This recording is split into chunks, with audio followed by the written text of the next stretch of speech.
Nasihat ke-24 dari Al-Imam Al-Ghazali rahimahullah, nafa'ana bi'ulumih. Kerjakan 4 perkara. Adapun 4 perkara yang perlu engkau kerjakan itu ialah: perkara pertama, bahwa hendaklah engkau mengukur pergaulanmu dengan Tuhanmu. Sekira-kira jikalau hambamu, budakmu bergaul kepadamu seperti pergaulanmu dengan Tuhanmu, maka engkau merasa puas hati dengan kelakuan hambamu itu dan engkau tidak merasa marah. Artinya mengukur perhubungan dengan Allah sebagaimana hubungan kita dengan pembantu atau hamba kita. Apabila kita punya budak, punya khadam,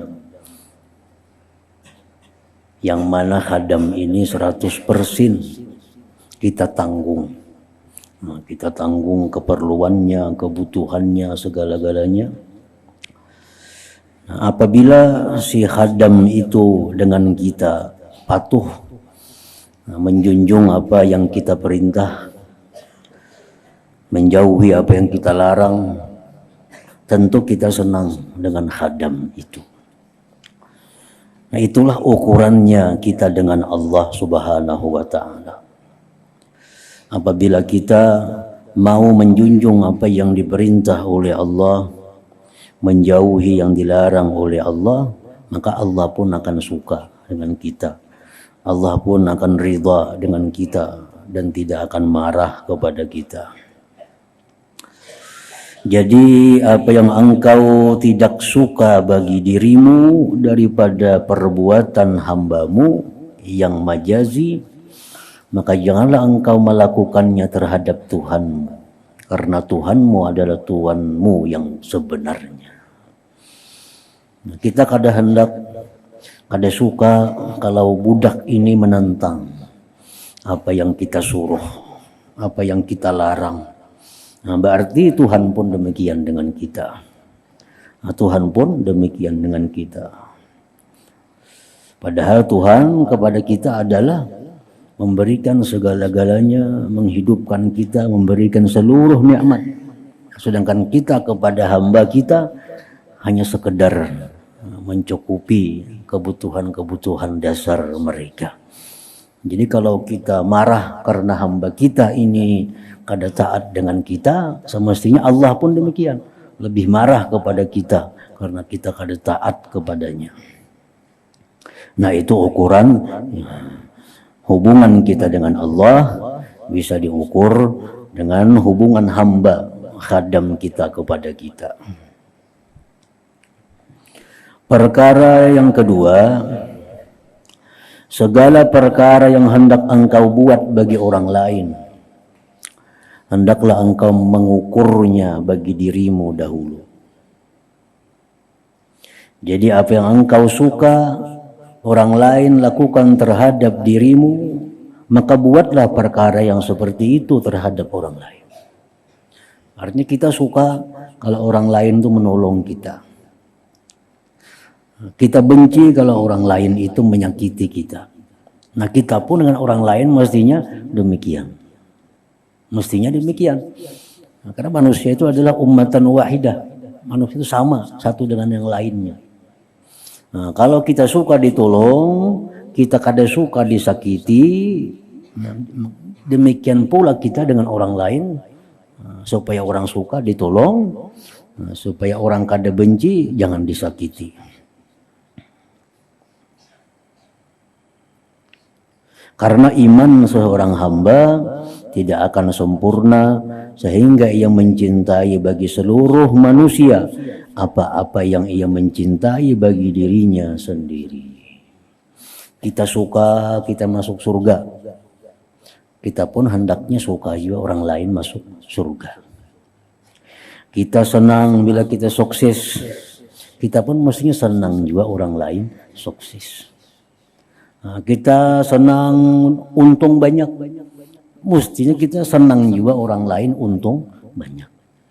Kita kada senang kalau kita rugi, kita pun mestinya kada senang juga kalau orang lain itu rugi. Nah, jadi sebelum berbuat kepada orang lain, pikirkanlah perbuatan orang lain kepada kita terlebih dahulu. Dan termasuk kesempurnaan iman seseorang bahwa dia mencintai bagi manusia apa-apa yang dia cintai untuk dirinya. Bila kita aja hendak untung, orang lain biar rugi, ini sudah kada sempurna iman. Hendak kita aja selamat, orang lain biar mati, itu sudah kada sempurna iman. Hendak kita aja nang payu berdagang, orang lain kada payu, sudah kada sempurna iman.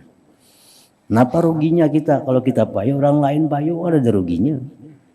Nah, cuma karena nafsu kita hendak kita aja nang payu, orang lain jangan payu. Itu sudah menunjukkan imannya kurang. Nah, kesempurnaan iman, dia menyintai bagi orang lain apa-apa yang dia cinta untuk dirinya itu. Perkara ketiga, apabila engkau belajar satu ilmu atau engkau memutalaahnya, maka seyogianya bahwa ilmu yang engkau pelajari itu akan memperbaiki hatimu dan membersihkan jiwamu. Seperti halnya jikalau engkau mengetahui bahwa umurmu hanya tinggal 1 minggu saja lagi, maka sudah pasti engkau tidak akan sibuk dengan ilmu fikih yang dalam-dalam dan ilmu khilaf antara mazhab dan ilmu usul dan ilmu kalam dan seumpamanya. Karena engkau tahu segala ilmu yang aku sebutkan tadi tidak memberi faidah kepadamu. Untuk orang-orang yang sudah berumur,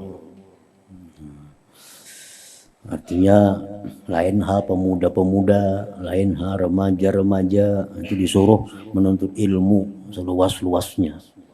Tapi kalau sudah kita berumur, digulungkan tua itu 40 itu sudah tua dalam pandangan agama. Orang umur 40 sudah masuk gulungan tua, nggak ada pemuda lagi. Pemuda itu 30 sampai 40. Kalau 40 sudah masuk tua. Orang-orang yang tua itu belajar ilmu, mendengarkan ilmu, membahas ilmu yang memperbaiki hati. Karena itulah ilmu yang sesungguhnya berguna menghadap Allah Subhanahu wa ta'ala. Nah, andai kata kita diberitahu umur kita lagi seminggu mati, tentu kita akan meninggalkan ilmu-ilmu yang kada bermanfaat. Umur kita lagi seminggu, kita kada kabar lagi mendengar berita. Kita kada baca lagi surat kabar kalau tahu umur lagi seminggu. Apa yang kita baca? Tentu Al-Quran, tentu ilmu-ilmu yang bermanfaat untuk mati. Kalau kita tahu umur kita lagi seminggu. Nah,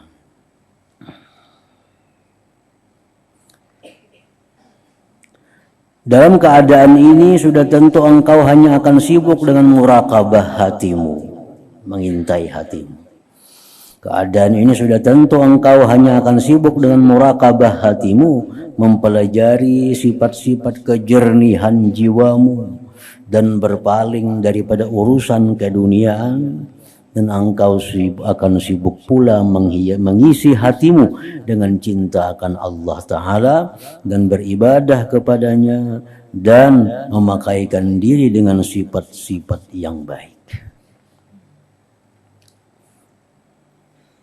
Kalau umur masih anom, utaknya masih incir lagi, nah itu ya perdalam ilmu-ilmu mazhab, ilmu mazhab Syafi'i, mazhab Maliki, mazhab Hambali, ilmu-ilmu usuluddin, ilmu-ilmu tauhid, ilmu kalam, nah perdalam. Tapi kalau sudah umur sudah 40 ke atas, itu pada cocok lagi. Cocok hanya belajar ilmu-ilmu yang mendekatkan dirinya kepada Allah, ilmu-ilmu yang membuat dirinya selalu ingat kepada Allah. Wahai anakku yang tercinta, ujar Imam Ghazali, dengarlah nasihatku ini baik-baik dan pikirkanlah isinya, semoga engkau kelak mendapat keselamatan. Amin ya rabbal alamin. Dan cobalah engkau pikirkan seandainya engkau telah diberitahu bahwa sang raja 1 minggu lagi akan datang ke tempatmu. Itu bacaannya. 1 minggu lagi akan datang ke tempatmu. Kita dapat kabar resmi. Seminggu lagi raja anak datang ke rumah kita. Maka apakah kiranya yang akan kau buat selama 1 minggu ini? Apa yang kita gawi dalam seminggu itu kira-kira? Maka dalam masa 1 minggu ini sudah pasti engkau tidak akan mengerjakan suatu kecuali perkara yang engkau sangkakan sang raja akan melihat dan memperhatikannya.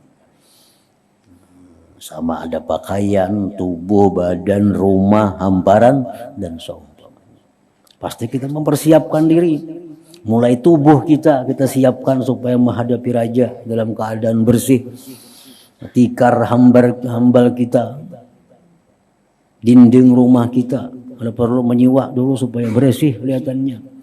Nah, untuk menyambut raja.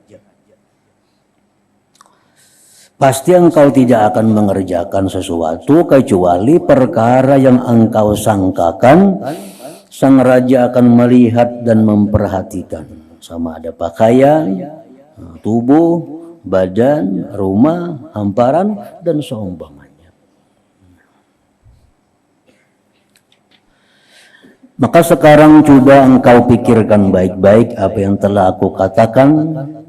Aku katakan tadi karena engkau adalah seorang yang cepat paham dan perkataan yang sedikit sudah mencukupi bagi orang yang bijak. Rasulullah SAW bersabda, Inna Allah la yanzuru ila suwarikum wala ila a'malikum walakin yanzuru ila qulubikum wa niyyatikum.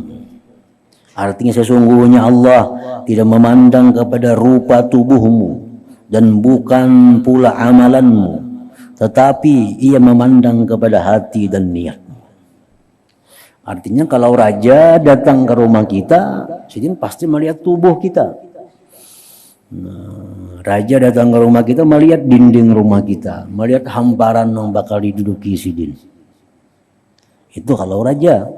Nah, kalau Allah itu kadang memandang rupa, kadang memandang amal. Yang terlebih dulu dipandang Allah adalah hatinya dan niatnya. Jadi artinya bukan kadang memandang sama sekali dengan amal, tapi yang utama dipandang Tuhan dulu niat, hatinya. Karena hadis lain menyebutkan Allah tidak memandang kecuali kepada hati dan niat kemudian amal. Jadi sebelum Allah memandang, menilai bacaan-bacaan Fatihah kita, sebelum Allah menilai gerakan ruku, sujud, qiyam kita, terlebih dahulu Allah nilai hatinya, sembahyang ini riya kada. Sembahyang ini orangnya hatinya bersih kada. Nah, bila itu bersih, ikhlas, hanya Tuhan menilai kayak apa Fatihahnya, kayak apa ruku sujudnya, kayak apa qiyamnya. Kita memberi duit 10 juta. Allah kan memandang dulu duit 10 juta itu. Yang dipandang Tuhan hati kita waktu memberi itu karena apa? Karena Allah. Nah, hanya dipandang 10 juta. Duitnya halal kah? Haram kah? Subhat kah? Nah, kalau ini haram, kalau niatnya sudah riya, niatnya sudah minta pujian, Allah kada mau ukur lagi duitnya halal kah, haram kah, apa kada ada urusan. Ditolak oleh Allah Subhanahu wa taala. Karena sudah hatinya sudah, niatnya sudah rusak. Nah, jadi yang utama dipandang Allah itu adalah qulubikum, hati kalian, wa niyatikum, dan niat kalian.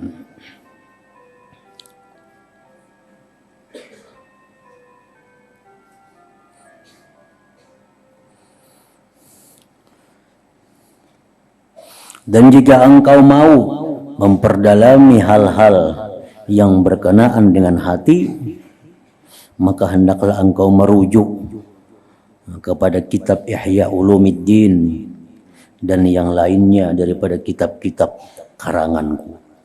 Dalam Ihya Ulumuddin lebih lengkap segala macam sifat-sifat yang terpuji, bagaimana cara memakainya. Disebutkan di sana sifat-sifat kita yang tercela, bagaimana cara membersihkannya. Nah, di situ ada. Ilmu ini, ilmu kebersihan hati adalah termasuk ilmu yang fardu ain. Kita belajar ikhlas itu fardu ain. Belajar ikhlas itu fardu ain. Jadi wajib tiap-tiap orang muslim belajar ikhlas itu kayak apa. Itu fardu ain.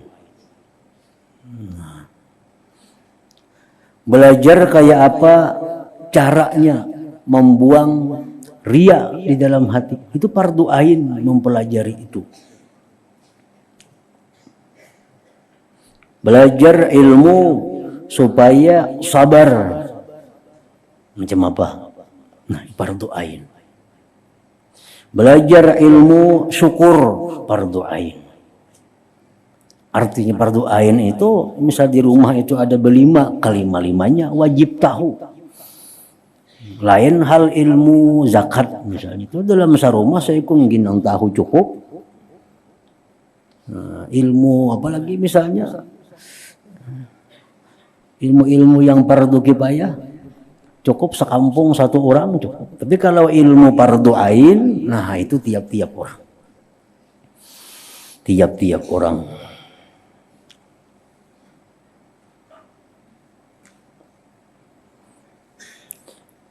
Ilmu ini, ilmu kebersihan hati ini adalah termasuk ilmu yang fardu ain.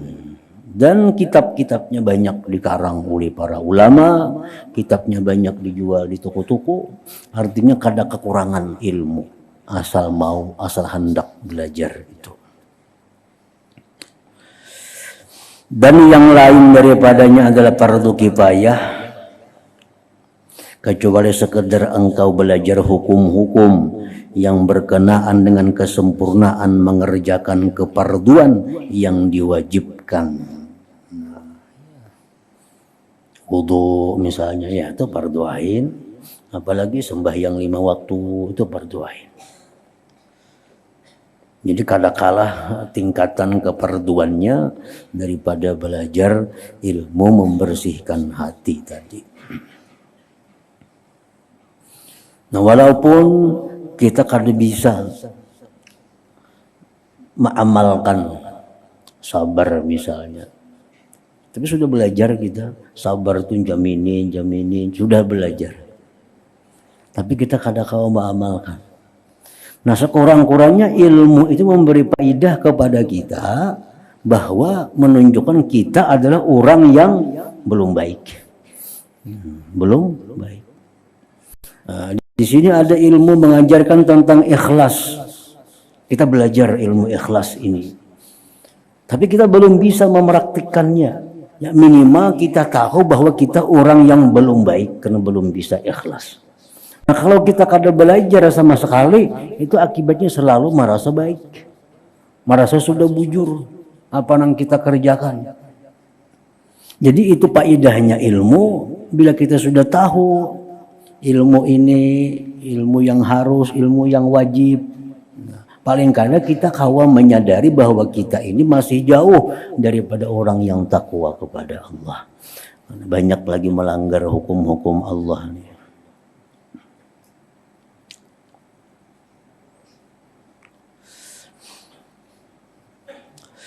Nah, perkara keempat, bahwa engkau jangan menghimpunkan harta dunia lebih banyak daripada cukup makan setahun.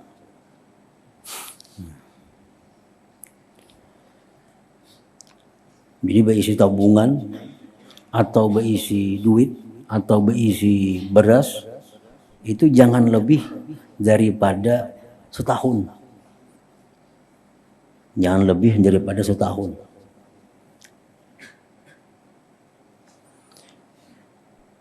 Seperti apa yang pernah dibuat oleh Rasulullah Sallallahu Alaihi Wasallam bagi sebagian daripada istri-istri beliau. Dan beliau bersabda, Allahumma ja'al quta ali Muhammadin kafafa. Artinya, ya Allah, jadikanlah makanan keluarga Muhammad ini hanya secukupnya saja. Dan Nabi SAW tidak mempersiapkan makanan cukup setahun ini bagi kesemua istrinya, tetapi hanya bagi mereka yang lemah imannya saja. Adapun istri beliau yang kuat iman, maka Nabi SAW hanya mempersiapkan baginya makanan untuk sehari setengah saja.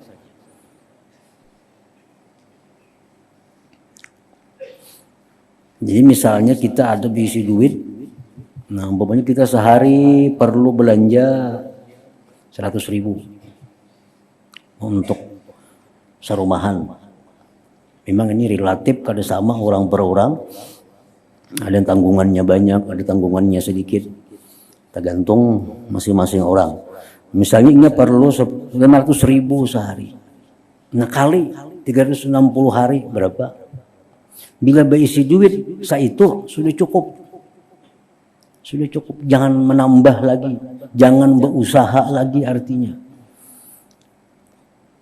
Dan ini dikerjakan oleh Nabi untuk sebagian istri Sidin. Ada yang Sidin beri bahan makanan cukup setahun. Tapi bagi bini-bini Nabi yang kuat iman seperti Aisyah radhiyallahu anha, Hafsah radhiyallahu anha, itu ada makanan cukup hanya untuk 1 hari. Kayaknya esok berpikir lagi makan apa. Nah itu dasarnya demikian.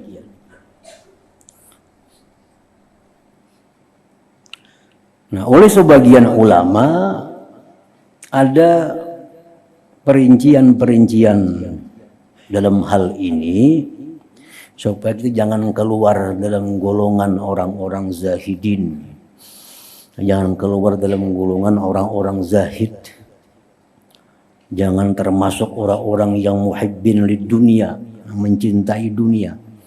Jadi duit yang kita berisi itu hanya cukup untuk kita setahun. Artinya kalau ada tambahan lagi rezeki hari-hari ini, itu cukup setahun dah kita lanjakan kan habis. Nah, jadi dibolehkan kita berisi duit, menabung duit lebih daripada itu. Artinya kada keluar dari orang-orang zahidin, kada keluar dari orang-orang zahid, orang-orang yang zuhud. Atau kita masih berusaha mencari rezeki, padahal rezeki yang ada ini kalau dimakan setahun lebihan banget sudah cukup.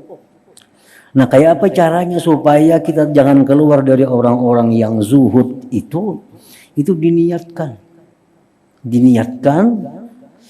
atau diberikan.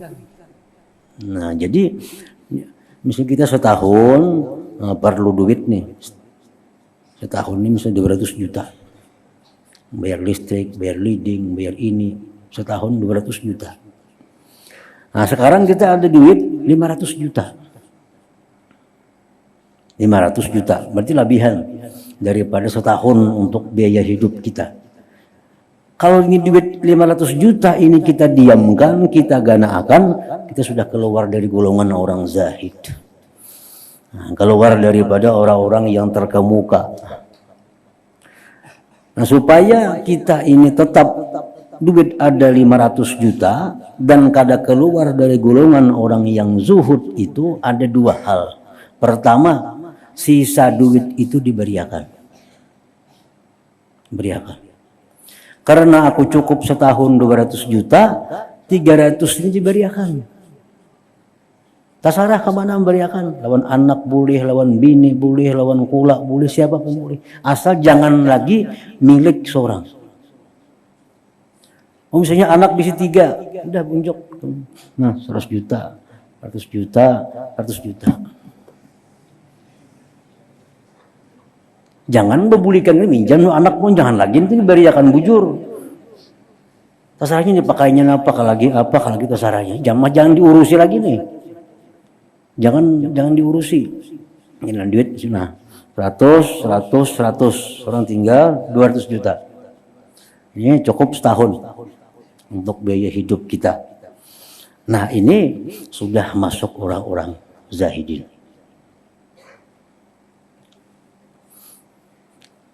Cara yang kedua, duit 500 juta itu sisa 300 juta lebihannya dari keperluan hidup misalnya, dari keperluan 200 juta. Nah, ini kada diberiakan duit 300 juta kada ku beriakan kepada anak, kada ku beriakan kepada bini. Cuma ini duit 300 juta ku simpan dan ku gunakan untuk membantu orang-orang yang satu saat kena perlu bantuan. Nah, jadi simpan duit 300 juta. Oh ada kena orang garing, kasihannya kada kau berobat, bari. Oh ada orang nang ini kada kau sekolahnya na sekolah, ungkusi. Jadi duit yang 300 juta tadi. Nah walaupun duit itu dalam setahun kada habis 300 juta itu, nah, tetap kita masuk dalam golongan orang-orang zahid. Dalam orang-orang yang zahidin, orang-orang yang zuhud.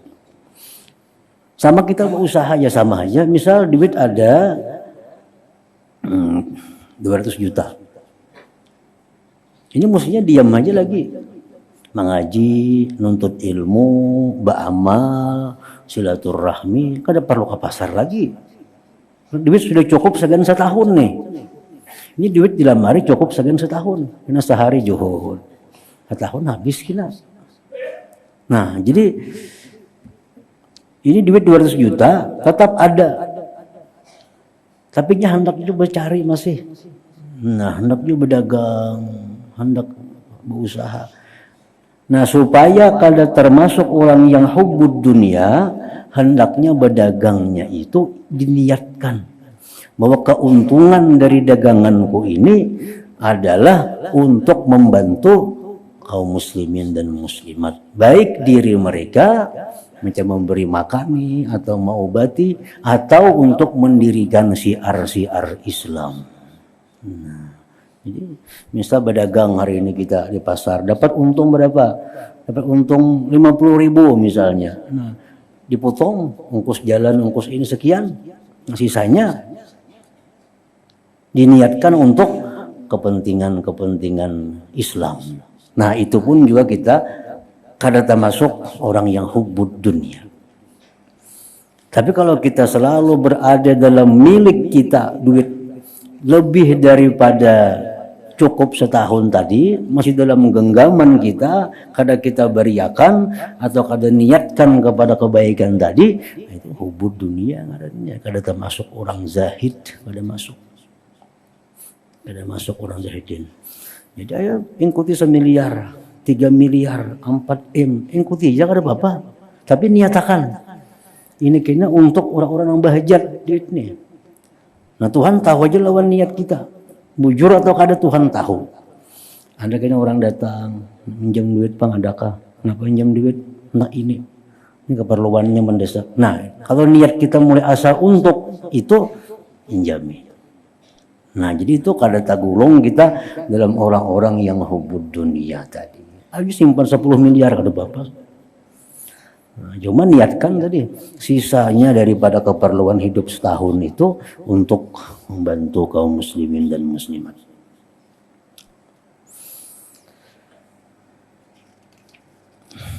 Nah, nasihat ke-25, penutup dan doa.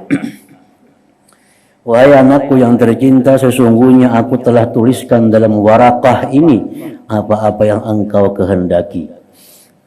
Maka seyogia engkau mengamalkan dengan isinya, dan jangan engkau lupa daripada mengingati aku dalam doamu yang baik. Adapun doa yang engkau tanyakan itu, maka carilah lapaznya di dalam kitab-kitab yang sahih, dan bacalah pula doa yang aku tuliskan ini pada sekalian waktumu, khususnya selepas sembahyang. Doa itu ialah: Allahumma inni as'aluka minan ni'mati tamamaha, minal ismati dawamaha, minal rahmati shumulaha, minal afiyati husulaha, minal aishi aragada, minal umri as'adah, minal ihsani atammah, minal in'ami a'ammah, wa minal padli a'zabah, wa minal lutfi aqrabah. Allahumma kun lana wa la takun alaina. Ya Allah, aku mohon akan Engkau daripada nikmat itu yang paling sempurna, dan daripada pemeliharaan itu yang paling kekal, dan daripada rahmat itu yang paling menyeluruh, dan daripada afiat itu yang paling berhasil, dan daripada kehidupan itu yang paling senang, dan daripada umur itu yang paling bahagia, dan daripada ihsanmu itu yang paling sempurna, dan daripada nikmatmu itu yang paling menyeluruh, dan daripada kelebihanmu itu yang paling sedap, dan daripada lemah lembutmu itu yang paling dekat. Ya Allah, jadikan Engkau senantiasa pembela kami, bukan penghukum ke atas kami. Allahumma khtim bis sa'adati ajalana wa haqqiq biz ziyadati amalana waqrin bil afiyati guduwana wa asalana waj'al ila rahmatika masirana wa ma'alana wasbub sijala afwika ala dhunubina wa munna alaina bi islahi uyubina waj'al taqwa zadana wa fi dinika ijtihadana wa alaika tawakkulana wa i'timadana. Ya Allah, habiskanlah ajal kami dengan kebahagiaan, dan berikanlah kepada kami yang lebih baik daripada apa yang kami harapkan, dan berikanlah pagi dan petang kami dengan keafiatan, dan jadikanlah kesudahan kami dan kemuncak cita-cita kami untuk mendapatkan rahmat-Mu, dan tuangkanlah hujan yang lebat daripada kemaafanmu ke atas dosa-dosa kami, dan senantiasalah Engkau memberi nikmat kepada kami dengan memperbaikan segala keaiban kami, dan jadikanlah takwa itu sebagai bekalan kami, dan jadikan pula kesungguhan kami di dalam memperjuangkan agamamu, dan jadikanlah tawakal dan pegangan kami hanya dengan Engkau. Allahumma tsabbit ala nahjil istiqamah wa a'izna fid dunya min mujibatin nadamati yaumal qiyamah wa khaffif anna thiqalal auzar warzuqna 'aishatal abrar waqfina wasrif anna syarral asrar wa atiq riqabana wa riqaba abaina wa ummahatina wa ikhwanina wa akhawatina minan nar bi rahmatiki ya aziz ya ghafar ya karim ya sattar ya alim ya jabbar. Ya Allah, ya Allah, ya Allah, bi rahmatiki ya arhamar rahimin wa ya awwalal awwalin wa ya akhiral akhirin wa ya dzal quwwatil matin wa ya rahimal masakin wa ya arhamar rahimin. La ilaha illa anta subhanaka inni kuntu minaz zalimin. Sallallahu ala sayyidina Muhammadin wa alihi wa sahbihi ajma'in walhamdulillahi rabbil alamin. Ya Allah, tetapkanlah kami berada di atas jalan istiqamah, dan lindungilah kami di dunia ini daripada mengerjakan perkara-perkara yang mengakibatkan penyesalan kami di hari kiamat nanti, dan ringankanlah beban dosa-dosa kami, dan karuniakan kepada kami kehidupan hamba-hambamu yang baik-baik, dan jauhkan daripada kami segala kejahatan orang-orang yang jahat, dan lepaskanlah leher kami dan leher ibu bapa kami dan seluruh saudara kami yang laki-laki dan perempuan daripada belenggu api neraka. Semuanya itu dengan berkat rahmat-Mu, wahai Tuhan yang maha mulia dan maha mengampuni dan maha pemurah lagi menutupi keaiban kami. Wahai Tuhan yang maha mengetahui dan maha perkasa, ya Allahu, ya Allahu, ya Allah, dengan rahmat-Mu, wahai Tuhan yang lebih pengasih daripada segala yang pengasih. Wahai Tuhan yang dahulu daripada segala yang terdahulu, wahai Tuhan yang kemudian daripada segala yang kemudian, wahai Tuhan yang mempunyai kekuatan yang sangat kukuh, wahai Tuhan yang sangat mengasihi orang-orang miskin, dan Tuhan yang terlebih kasih sayang daripada segala orang yang kasih sayang. Tidak ada Tuhan yang layak disembah selain Engkau, Maha Suci Engkau. Sesungguhnya aku ini termasuk di kalangan orang-orang yang menzalimi dirinya sendiri.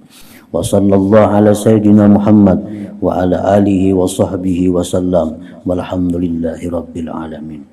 Jadi doa ini sangat terkenal di kalangan para ulama. Dan di antara para ulama umumnya rata-rata mengamalkan doa yang dikarang oleh Imam Al-Ghazali ini. Nah, beliau tadi mewasiatkan kepada muridnya untuk membaca doa ini setiap kali selepas sembahyang 5 waktu. Nah, kalau kawa kita baca setiap kali 5 waktu. Nah, kalau kita kada kawa sekali sewaktu. Bisa ambil sembahyang apa, ada doa ini kita baca. Kalau almarhum pengasuh pemangkih dulu, beliau sembahyang subuh, pasti doa ini yang dibaca oleh sidin. Nah, jadi setiap subuh doa ini yang dibaca. Ini nyaman sudah doanya, huruf Arabnya berbaris sudah, ditambah lagi ada artinya. Nah, jadi Arabnya dibaca, artinya dibaca. Arabnya aja mengerti, ya ada usah lagi artinya. Kalau Arabnya kada paham, nah baca, Arabnya baca, terjemahnya pun baca. Nah, supaya kita lebih menghayati apa yang kita baca kalau kita baca artinya. Jadi Arabnya dibaca, karena arti sambung lagi Arabnya kata tadi, arti akan pulang. Nah, kayaknya baca lagi Arabnya, kayaknya arti akan pulang. Dan kalau kada kawa di sembahyang 5 waktu, lebih baik lagi di sembahyang tahajud. Nah, lebih mantap lagi doa ini dibaca karena sudah mencakup doa ini keselamatan, kebahagiaan baik di dunia maupun akhirat, baik untuk seorang maupun untuk keluarga dan untuk kaum muslimin dan muslimat. Nah, tamat kitab ya ayyuhal walad ini. Afdalu dzikri fa'lam annahu la ilaha illallah Muhammadur Rasulullah, la ilaha illallah Muhammadur Rasulullah, la ilaha illallah Muhammadur Rasulullah, la ilaha illallah, la ilaha illallah, la ilaha illallah, la ilaha illallah, la ilaha illallah. Allahu Allah, Allahu Allah, Allahu Allah, Allahu Allah, Allahu Allah,